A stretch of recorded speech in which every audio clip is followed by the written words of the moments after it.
Assalamualaikum warahmatullahi wabarakatuh. Perkenalkan, nama saya Dewi Maharani, mahasiswi Universitas Negeri Padang dengan jurusan Pendidikan Luar Sekolah dan NIM 200050004. Kali ini saya akan menjelaskan materi tentang surat resmi dalam mata kuliah Bahasa Indonesia sebagai ujian akhir semester 1. Nah, di sini saya akan menjelaskan tentang materi surat resmi. Surat resmi itu adalah salah satu alat komunikasi yang digunakan untuk menyampaikan informasi dari perorangan ke perorangan, atau perorangan ke kelompok atau sebaliknya, atau dari kelompok ke kelompok tertentu. Nah, jenis surat ini ada 3. Yang pertama surat resmi, surat tidak resmi, dan surat semi resmi.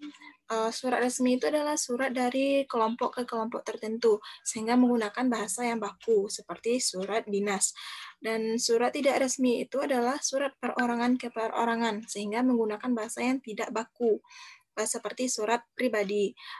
Dan yang ketiga yaitu surat semi resmi atau setengah resmi adalah surat perorangan ke kelompok tertentu atau sebaliknya, sehingga menggunakan bahasa yang baku seperti surat lamaran kerja, surat sakit, dan lain-lain. Format surat resmi itu ada yang pertama kepala surat atau kop surat yang berisikan nama instansi, alamat lengkap, nomor telepon, nomor kotak pos, alamat elektronik, lambang instansi, alamat kantor cabang, nama bank, dan jenis usahanya. Aturan dalam penulisan kop surat itu, nama instansinya yang bersangkutan itu ditulis dengan huruf kapital semua pada bagian atas kertas, diletakkan di tengah-tengah simetris antara kanan dan kiri. Alamat kantor dituliskan dengan huruf awal kata kapital, kecuali kata tugas atau dengan huruf kapital semua, tapi ukurannya lebih kecil dari huruf nama instansi. Dan untuk kalimatnya dipisahkan dengan tanda koma, bukan dengan tanda hubung. Dan kata jalan dituliskan lengkap jalan, bukan disingkat JL atau JLN. Jika kantor tersebut memiliki nomor telepon, maka dituliskan nama teleponnya lengkap, tidak disingkat. Dan tidak diberi tanda titik karena bukan satu jumlah. Dan nama kotak posnya itu dituliskan, bukan PO Box. Nah, contohnya seperti berikut ini. Nah, ini contoh dari kop surat yang benar. Dan yang kedua yaitu tanggal surat. Tanggal surat tidak perlu didahului nama kota, karena nama kota sudah dicantumkan di kepala surat sebelumnya.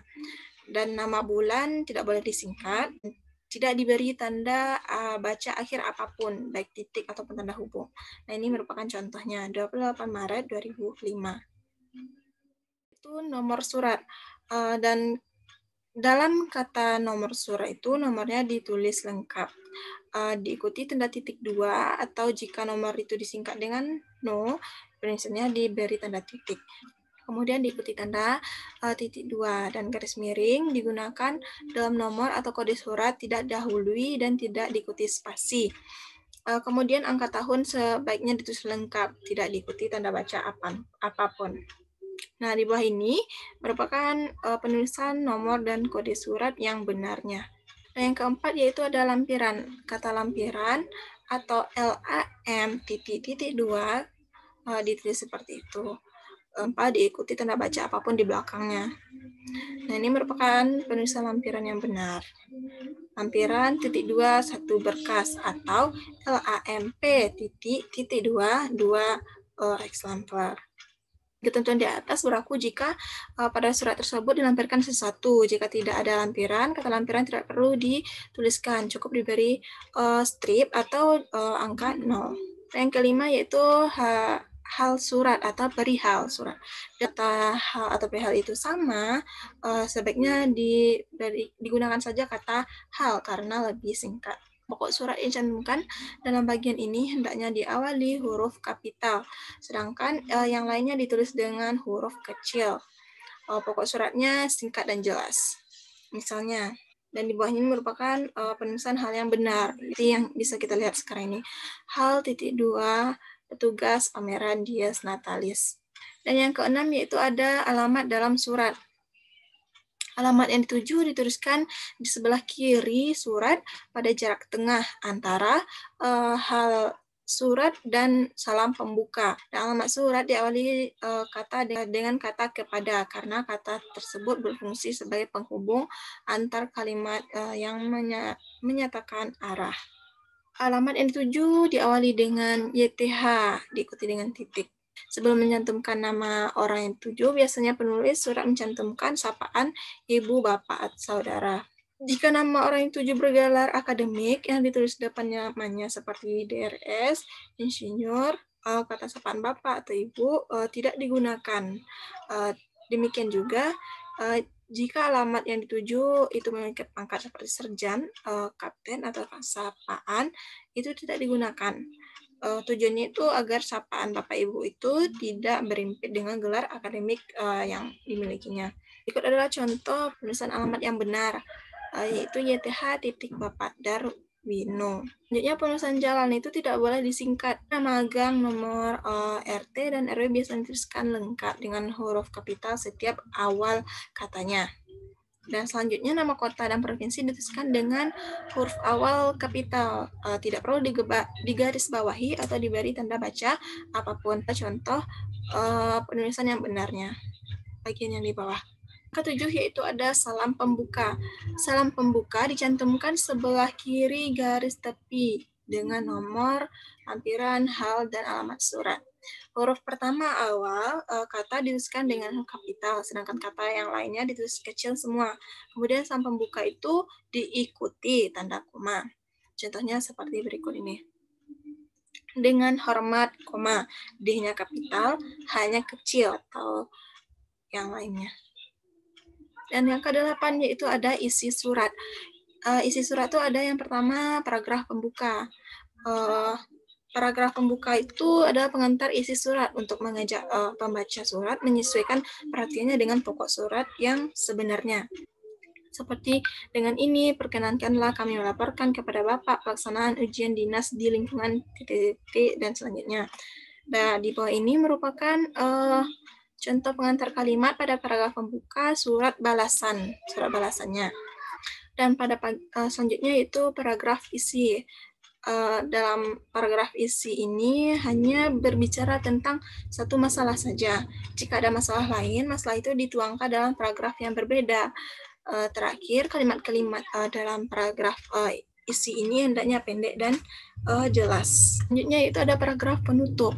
Contoh paragraf penutupnya itu atas kerjasama saudara selama ini kami ucapkan terima kasih dan lain sebagainya. Dan yang ke-9 yaitu ada salam penutup. Salam penutup berfungsi untuk menunjukkan rasa hormat penulis surat setelah berkomunikasi dengan pembaca surat. Salam penutup dicantumkan di antara paragraf penutup dan tanda tangan pengirim. Huruf awal salam penutup itu ditulis dengan huruf kapital, sedangkan kata selanjutnya ditulis dengan huruf kecil dan diberikan tanda koma di belakangnya. Seperti salam kami, koma. Dan yang ke-10 yaitu ada tanda tangan, nama jelas, dan jabatan. Surat dinas dianggap sah jika ditandatangani oleh pejabat yang berwenang, yaitu pemegang pimpinan suatu instansi atau lembaga atau organisasi. Contohnya, tanda tangan, lalu tanda tangannya, lalu baru namanya, dan kemudian di bawahnya ada jabatan. Dan yang ke-11 yaitu ada tembusan. Tembusan ini diletakkan di sebelah kiri pada bagian kaki surat, lurus dengan kata, nomor, lampiran, dan hal, sejajar dengan penanda tangan surat. Kata tembusan diikuti tanda titik 2 tanpa digaris bawahi. Dalam tembusan itu tidak perlu ada kata YTH atau sebagainya, cukup diberikan seperti contoh ini Direktur Sarana Pendidikan, Kepala Bagian Tata Usaha, Saudara Erwin, atau arsip. Yang terakhir yaitu ada inisial. Inisial disebut juga dengan sandi, yaitu kode pengenal yang berupa singkatan nama pengonsep dan singkatan nama pengetik surat. Contohnya DMR, Dewi Maharani. Nah, ini merupakan contoh dari format surat resmi atau surat dinas. Nah, di sini ada bagian kepala suratnya, tanggal, dan seterusnya. sampai ada inisial terakhirnya. Nah, baiklah, mungkin hanya sekian yang dapat saya sampaikan. Jika ada salah dan janggal, saya mohon maaf. Saya sudahi dengan Assalamualaikum warahmatullahi wabarakatuh.